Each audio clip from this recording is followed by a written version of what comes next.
කොහොමටත් මේ විදිහට නම් හැසිරෙන්නේ අද ලබා දීපු සාකච්ඡාව මම කරන්නේ මේ කරුණ පදනම් කරගෙන ඒ කියන්නේ ඒ වෛද්‍යවරු සූදානම් නම් රජයේ සේවයට එන්න ඒක පදනම් කරගෙන වැඩ වර්ජනයක් කළ රෝගීන් අපහසුතාවයට පත් කිරීම කිසිසේත් සාධාරණ නැහැ. ඒක පිටිපස්ස තියෙන වෙන දේශපාලන අරමුණක්.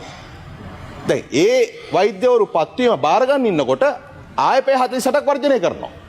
ඒ කියන්නේ කිසිදු පදනමක් නැති සමහර වැඩ වර්ජන තියෙනවා සමස්ත වෛද්‍යවරුන්ට බලපාන. අපි හිතමු වැටුප් වැඩිවීමකදී වෙන දීමනා වැඩිවීමකදී එතකොට සමස්ත වෛද්‍යවරු ඒක අනුමත කරනවා.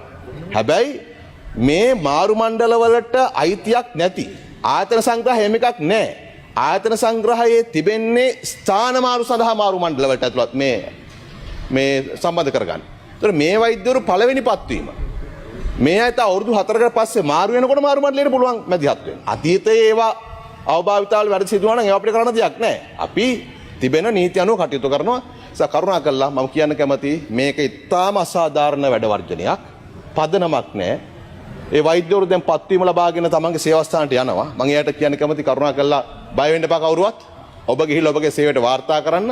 ඔබට අවශ්‍ය ආරක්ෂාව පොලිසිය පැත්තෙනුත් ඒ වගේ මහ ජනතාව පැත්තෙනුත් ලැබෙනවා. මේ දේශපාලන අරමුණු වෙනුවෙන් කුඩා කල්ලියක් කරන වැඩ වර්ජනය තවදුරටත් කරගෙන යන්න එපා කියන ඉල්ලීමත් මම මේ වෙලාවේ කරන්න කැමතියි. කොහොමටත් මේ විදිහට නම් හැසිරෙන්නේ අද ලබා දීපු සාකච්ඡාව මම කරන්නේ නැහැ. සාකච්ඡාව ලබා දුන්නා ගිය ඉරිදා සාකච්ඡාව ලබා දුන්න කරු කතානායකතුමනි මේ ප්‍රශ්නේ ඉවරයි. පශ්චාත් සීමාවාසික පත්වීම සම්බන්ධ ප්‍රශ්නේ ඉවරයි. එතනින් එහාට වෙන ගැටලු තියෙනවා නම් සාකච්ඡා කරන්න. මේ පළමු පත්වීම ලබා දීමේදී රජය වරදක් සිදු කළ තිබෙනවා නම් හොඳ වැඩේ තමයි අධිකරණයට යන එක.